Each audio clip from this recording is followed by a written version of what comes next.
మాజీ ప్రధాని దేవెగౌడ మనవడు హసన్ ఎంపీ ప్రజ్వల్ రేవన్నకు సంబంధించిన సెక్స్ కుంభకోణంలో మరికొందరు బాధితులు ఫిర్యాదు చేశారు.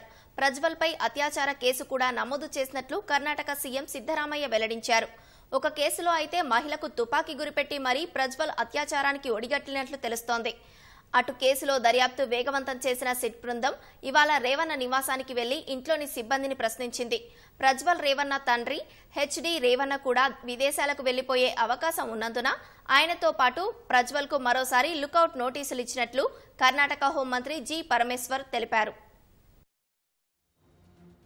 హసన్ ఎంపీ ప్రజ్వల్ రేవన్నకు సంబంధించిన సెక్స్ కుంభకోణంలో మరికొందరు బాధితులు ధైర్యంగా ఫిర్యాదు చేశారు.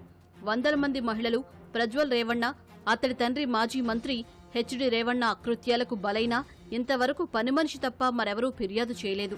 కాగా ప్రజ్వల్పై అత్యాచార కేసు నమోదైనట్లు సీఎం సిద్ధరామయ్య స్వయంగా వెల్లడించారు. బాధితులను గుర్తించి భద్రత కల్పించాలని పోలీసులను ఆదేశించినట్లు తెలిపారు.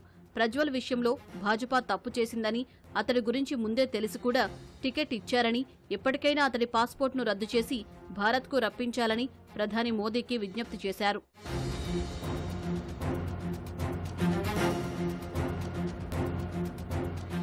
మరోవైపు బాధితులు తెలిపిన వివరాలు దిగ్భ్రాంతి గొలుపుతున్నాయి.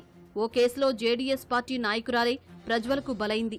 స్థానిక బాలికలకు వసతి గృహంలో సీట్లు ఇప్పించమని అడిగేందుకు ప్రజ్వల్ అతిథి గృహానికి వెళ్లినప్పుడు తనపై అత్యాచారం జరిగినట్లు తెలిపింది.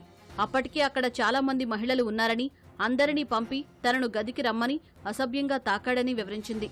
అభ్యంతరం తెలపగా తుపాకీ తీసి తనను, తన భర్తను చంపిస్తానని భయపెట్టి అత్యాచారం చేసినట్లు పేర్కొంది.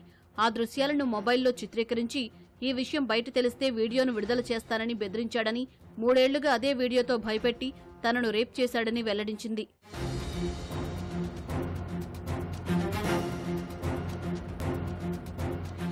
మరో కేసులో బాధితురాలి కుమారుడు నిందితులపై ఫిర్యాదు చేశాడు. తన స్నేహితుడు తన తల్లికి సంబంధించిన వైరల్ వీడియోను చూపించాడని పేర్కొన్నాడు. అందులో ఆమెను ప్రజ్వల్ కట్టేసి అత్యాచారం చేసినట్లు ఉందని వివరించాడు. ఇదే క్రమంలో ఏప్రిల్ 30న రేవణ దగ్గర పనిచేసే సతీష్ బాబన్న అనే వ్యక్తి వచ్చి తన తల్లిని తీసుకెళ్లాడని, ఆమె ఎక్కడ ఉందో ఇప్పటివరకు తెలియరాలేదని వాపోయాడు. హెచ్డి రేవణ ఇల్లు, తోటల్లో ఆమె 6 ఏళ్లు పనిచేసిందని, 3 ఏళ్ల క్రితం మానేసి సొంతూరులో కూలికి వెళుతోందని చెప్పాడు. తన తల్లికి ప్రాణహాని ఉందని ఆవేదన వ్యక్తం చేశాడు.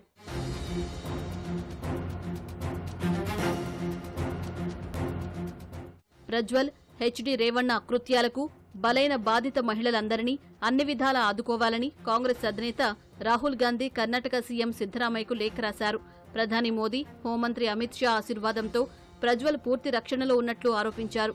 మహిళలపై దారుణ హింస ఘటనలు వచ్చినప్పుడల్లా మౌనం వహించే మోదీ లాంటి నాయకుణ్ణి తాను ఇంతవరకు చూడలేదన్నారు.